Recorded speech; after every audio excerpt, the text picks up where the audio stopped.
అవసరం ఉంది. సో కాబట్టి గోల్ని స్ట్రెంథెన్ చేయడానికి విద్యార్థి లోపలే కొన్ని రకాల టెస్టులు పెట్టినప్పుడు విద్యార్థి ఏమవుతాడో మనం ఒక అంచనా వేయవచ్చు. క్లారిటీ అనేటువంటిది ఒక అంచనా వేయచ్చు. ఓకే రైట్, మెకానికల్గా అవ్వచ్చు, లేకపోతే ఎలక్ట్రీషియన్ లేక వెళ్ళొచ్చు, లేదంటే ఇలా ఎడ్యుకేషన్ ఫీల్డ్లో వెళ్ళొచ్చు, లేదా ఇంట్రావర్ట్ ఉన్నాడు అనుకోండి బ్యాంకింగ్ లాంటి జాబ్స్కి సెలెక్ట్ అవ్వచ్చు. అంటే ఇలాంటి డిఫరెంట్ మనం ఒక అంచనా వేయొచ్చు మేడం. అలానే దాని తగినటువంటి కోర్సులు మనం సజెస్ట్ చేయొచ్చు. ఓకే సార్, యువత వాళ్ళ గోల్స్కి రీచ్ అయ్యే ఆ జర్నీ ఏదైతే ఉందో ఆ జర్నీలో ముఖ్యంగా వాళ్ళు ఎటువంటి ఛాలెంజెస్ ఎదుర్కోవాల్సి ఉంటుంది? డెఫినెట్లీ చాలా ఛాలెంజెస్ ఎదుర్కోవాల్సి ఉంటుంది. ముఖ్యంగా వారు ఎదుర్కోబోయే ఛాలెంజెస్ ఎలాంటి ఛాలెంజెస్ అంటే పక్కనే ఉంటాయి. మొత్తం చుట్టుపక్కలోనే వాళ్ళ నెగిటివ్స్ ఎక్కువ ఉంటాయి. నెగిటివ్కి ఎక్కువ అట్రాక్షన్ ఉంటుంది. మనం ఒక బుట్టలో ఒక యాపిల్ పండ్లు తీసుకుంటే ఒక్క యాపిల్ పండు చెడిపోయినటువంటి యాపిల్ పండు ఒక్కటి వేసినా మిగతా యాపిల్ పండ్లన్నీ కూడా పాడైపోతాయి. సో ఇలాంటి ప్రపంచంలో విద్యార్థి గెయిన్ అయ్యి సక్సెస్ అయ్యి వీటన్నిటిని కూడా ఎదుర్కొని విజయాన్ని సాధించాల్సినటువంటి అవసరం ఉంటుంది. సో ముఖ్యంగా ఈ ఏజ్లో పిల్లలు చదివేకునేటప్పుడు ఫ్రెండ్స్ యొక్క పాత్ర చాలా కీలకంగా పనిచేస్తుంది. ఎందువేం చూస్తారా రండి రాని అంటే వీటన్నిటిని కూడా ఓవర్లాప్ చేస్తూ తన లక్ష్యం వైపు పరిగెత్తాల్సి ఉంటుంది మేడం.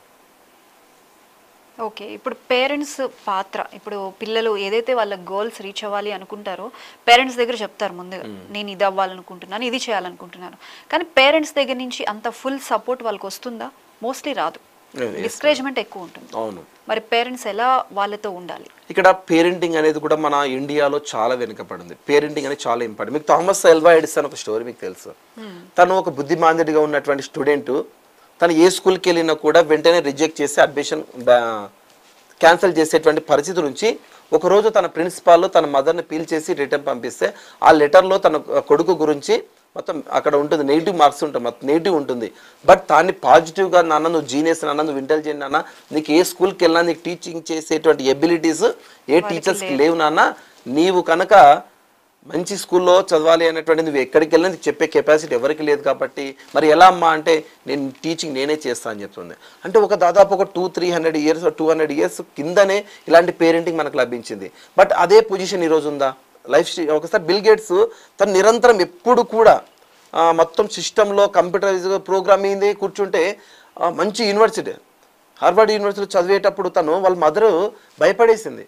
అరే వీడు చదవకుండా ఏంటి ఎప్పుడు ఆ రూమ్లో కూర్చుంటున్నాడు అని చెప్పి వాళ్ళ ప్రొఫెసర్ని పిలిచి మా అబ్బాయి ఇలా మారిపోతున్నాడు, తను కాలేజీ కూడా వెళ్ళట్లేదు, మధ్యలోనే చదువు ఆపేలా ఉన్నాడు అని భయపడేసి వాళ్ళ ప్రొఫెసర్, తనకి ఇష్టమైన ప్రొఫెసర్ని పిలిచి తన దగ్గర పంపిస్తే బిల్ గేట్స్ దాదాపు ఒక 2-3 గంటలు కూర్చున్న తర్వాత ఇచ్చిన కంక్లూజన్ ఏంటంటే యువర్ సన్ ఈజ్ రైట్ అని చెప్తాడు, మీ బాబాయ్ కరెక్ట్ ఉన్నాడు అని చెప్తాడు.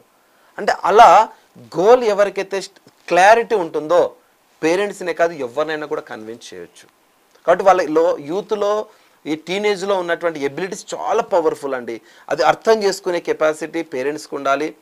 పేరెంట్స్ యొక్క కష్టాలు సుఖాలు కూడా వారి యొక్క బాధలు కూడా అర్థం చేసుకునేటువంటిది కూడా యూత్కి తెలియాలి. సో ఇవి రెండు జోడెద్దులాగనమాట. సో ఈ రెండు ప్రయాణం కరెక్ట్ సాగితేనే పిల్లలకు మంచి లైఫ్ ఉంటుంది. పేరెంట్స్ కూడా వారు అనుకున్నటువంటి స్థాయిలో వాళ్ళ పిల్లలు ఉంటారన్నమాట. మీరు చెప్పినట్లుగా వారి ఎబిలిటీ ఏంటో తెలుసుకోకుండా పేరెంట్స్ ముఖ్యంగా కంపారిజన్స్ ఎక్కువగా చేస్తూ ఉంటారు. ఎస్, తోటి స్టూడెంట్స్తో కావచ్చు, పక్కన ఉన్న నైబర్స్తో కావచ్చు, ఎక్కువ కంపారిజన్స్ మనం ఎక్కువగా చూస్తూ ఉంటాం. అది ఎంతవరకు కరెక్ట్ అంటారు? పిల్లల మీద ఎటువంటి ఎఫెక్ట్ చూపిస్తుంది? డెఫినెట్లీ కంపారిజన్ అనేటువంటిది పిల్లల లోపల అసూయ అనేటువంటి ఒక భావోద్వేగాన్ని డెవలప్ చేస్తుంది. ఫర్ ఎగ్జాంపుల్ అబ్బాయి లోపల 70 మార్క్స్ వచ్చాయి, వాళ్ళ అబ్బాయికి పక్కింటి అమ్మాయికి 90 మార్క్స్ వచ్చాయి. వీళ్ళ మదర్ లేదా ఫాదర్ అంటాడు, చూడు పక్కింటి అబ్బాయికి 90 మార్క్స్ వచ్చాయి, నీకు 70 వచ్చాయని చెప్పి. ఈ కంపారిజన్ దేనికి దారితీస్తుంది అంటే ఈ విద్యార్థుల లోపల లేదా పిల్లల లోపల ఉన్నటువంటి చిన్న చిన్న సక్సెస్ని ఎంజాయ్ చేయకపోతే, సెలబ్రేట్ చేయకపోతే పక్కింటి అబ్బాయి మీద అసూయ అనేటువంటి భావోద్వేగం డెవలప్ అవుతుంది. సో జెలసీ ఎప్పుడైతే మొదలవుతుందో లైఫ్లో సక్సెస్ అవ్వడం కూడా చాలా కష్టం మేడం. కాబట్టి ముఖ్యంగా విద్యార్థుల యొక్క గోల్ అనేటువంటిది చాలా స్పష్టంగా క్లియర్గా ఉండాలి. దానికి మనము విద్యార్థుల సెలెక్షన్ అనేటువంటిది మనం వాళ్ళు చేసేటువంటి యాక్టివిటీస్ని బట్టి మనం చూసి వాళ్ళకి సజెస్ట్ చేయొచ్చు. లేదా కొంతమంది పిల్లలే డెవలప్ చేసుకొని మేము ఇలా వెళ్తామని కూడా చెప్తారు. ఒకసారి ఫారిన్లో మీరు అబ్జర్వ్ చేసి చూడండి, మోర్ సక్సెస్ఫుల్ పర్సన్ వాళ్ళకి ఏజ్ మ్యాక్సిమం బిలో 30 ఉంటుంది. మీరు ఏ కంపెనీ సిఇఓస్ కూడా సెర్చ్ చేసి చూడండి, వాళ్ళకి సక్సెస్ బిలో 30 ఏజ్ ఉంటుంది. మన ఇండియాలో సక్సెస్ అంటే మినిమం 45, 50, 55. అంటే చూడ ఇక్కడ పేరెంటింగ్ అనేది చాలా కీలకంగా, అంటే యూత్ పిల్లల్లో ఉన్నటువంటి వారి యొక్క ఎబిలిటీస్ని అర్థం చేసుకోవాల్సినటువంటి అవసరం ఉంది. సరే, ఇప్పటి యువత మీరు ఏదైతే చెప్పారో ఆకర్షణీయాలకు ఎక్కువగా లోనవుతున్నారు. Yes.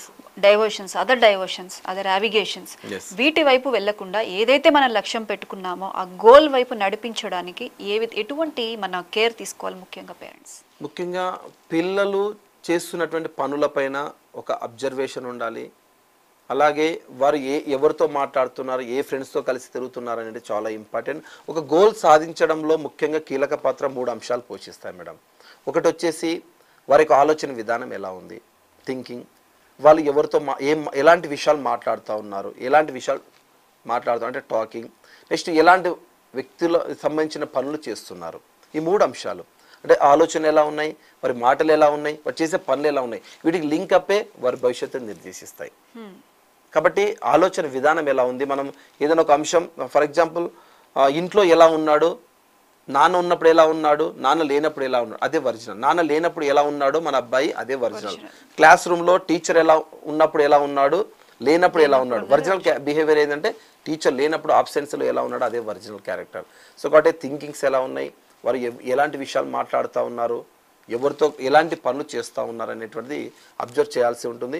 ముఖ్యంగా వీరికి ఎప్పటికప్పుడు వీరి గోల్ని స్ట్రెంథెన్ చేసేటువంటి ఒక యాక్షన్స్, వారికి సంబంధించినటువంటి విజిటింగ్ చేయించడం, అలాంటి వ్యక్తులతోనే మనము వారికి మెంటర్షిప్ని ఇవ్వడం. మనకు ఫ్యామిలీ డాక్టర్ ఉన్నట్లే విద్యార్థి ఏవైతే ఫర్ ఎగ్జాంపుల్ ఒక డాక్టర్ అవుతా అన్నాడు, లేదా ఒక టీచర్ అవుతా అన్నాడు, ఇలాంటి వ్యక్తులకు ఇలాంటి విద్యార్థులకు ఏం చేయాలంటే అలాంటి వ్యక్తులకు సంబంధించినటువంటి మెంటర్షిప్ ఇచ్చాలి. ఫర్ ఎగ్జాంపుల్ డాక్టర్ అవుతా అన్నాడు, మనం వదిలేసేయచ్చు. పేరెంట్ ఏం చేయాలంటే డాక్టర్ అవుతున్నాడు మా అబ్బాయి అని చెప్పి అప్పటికే సక్సెస్ అయినటువంటి సిటీలో ఉన్న డాక్టర్స్, ఫేమస్ డాక్టర్స్ ఉంటారు, ఒక ఓపీ తీసుకెళ్ళి ఆ డాక్టర్ దగ్గర విజిట్ చేయించి తను ఎలా సక్సెస్ అయ్యాడో ఆ విషయాలు కనుక చెప్తే ఇది కంప్లీట్గా ప్రాక్టికల్ ఉంటుంది. సో తను చెప్తే చాలా హ్యాపీగా ఫీల్ అవుతాడు. లేదు మన అబ్బాయి ఒక ఐపీఎస్ ఆఫీసర్ అవుతాడు, లేదా ఒక ఐఏఎస్ ఆఫీసర్ అవుతా అన్నాడు, అప్పుడు ఒక అబ్బాయిని ఐఏఎస్ ఆఫీసర్ దగ్గరికి ఐపీఎస్ ఆఫీసర్ తీసుకెళ్ళామనుకోండి, అప్పుడు ఎంత హ్యాపీగా తను ఆయన చెప్పే విషయాలన్నీ కూడా చాలా హ్యాపీగా తను దీన్నే ఏంటారంటే బీ దెమ్ అంటారు. సెట్ దెమ్ అంటే గోల్ పెట్టుకున్నాడు, బీ దెమ్ అంటే దానితో పాటు ఉండడానికి ఇలాంటి మెంటర్షిప్ ఇప్పించాల్సిన అవసరం ఉంటుంది. మనకు తెలియదు కదా, మనం చేసేది అదే అగ్రికల్చర్ లేకపోతే బిజినెస్ చేస్తూ ఉంటాం. మన అబ్బాయి ఒక ఐఏఎస్ ఆఫీసర్ మంచి ఇంజనీరింగ్ చేస్తాను అన్నాడు.